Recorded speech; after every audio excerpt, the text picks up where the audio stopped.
everyone! Ayan, so for today's video ay magluto tayo nitong ating napakasarap na ulam.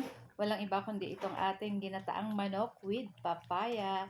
So tara na guys, at samahan niyo pa magluto and enjoy watching po. So ayan na nga, at naglagay lang tayo ng mantika. Ayan, pinainit lang natin yung ating kawali. And then, magigisa na tayo nitong ating luya or nitong ating ginger. And then, isunod na rin po natin dyan yung ating bawang. Ayan, after nitong ating ginger. Palabasin lang natin yung bango. Pag ginigisa po baga natin yung ating luya, yung ating bawang, nangangamoy ang bango, di ba? So, pag naglabas na po yung aroma niyan, ayan, pwede na po yan. So, isunod na rin natin ilagay dyan yung ating sibuyas. And then, halu-haluin lang po uli natin iyan.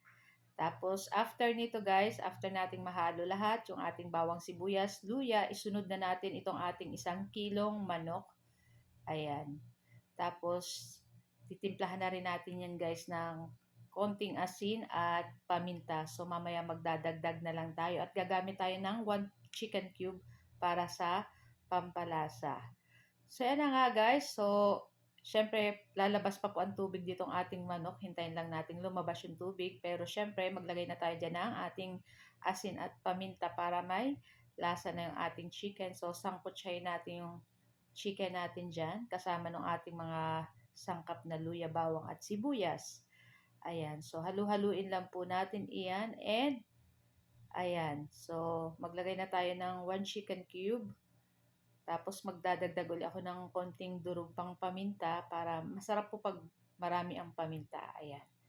Tapos syempre, halu-haluin po uli natin iyan at pagkatapos pwede na natin ilagay yung ating pangalawang gata ng niyog.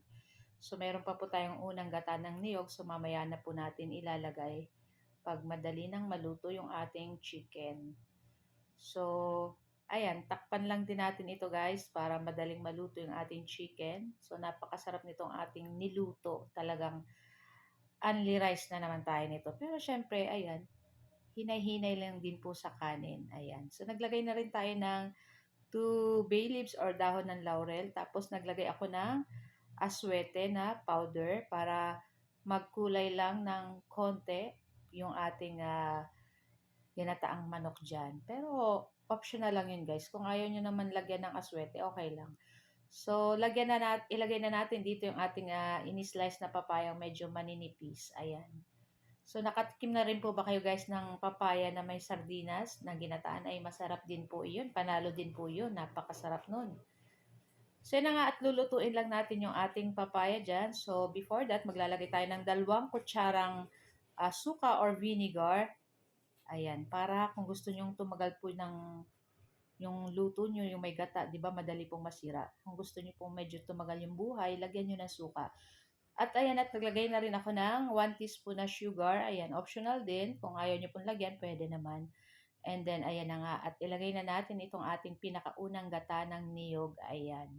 So, medyo palalaputin lang natin ng sabaw. Ayan, lulutuin lang natin ng konting minuto pa yung ating manok dyan at yung ating papaya. Ayan. So, ready na rin to guys. Pwede na natin patayin yung apoy at pwede na rin natin tong i-transfer sa ating plato or sa ating mangkok. So guys, thank you for watching and see our next video. Ciao! Bye!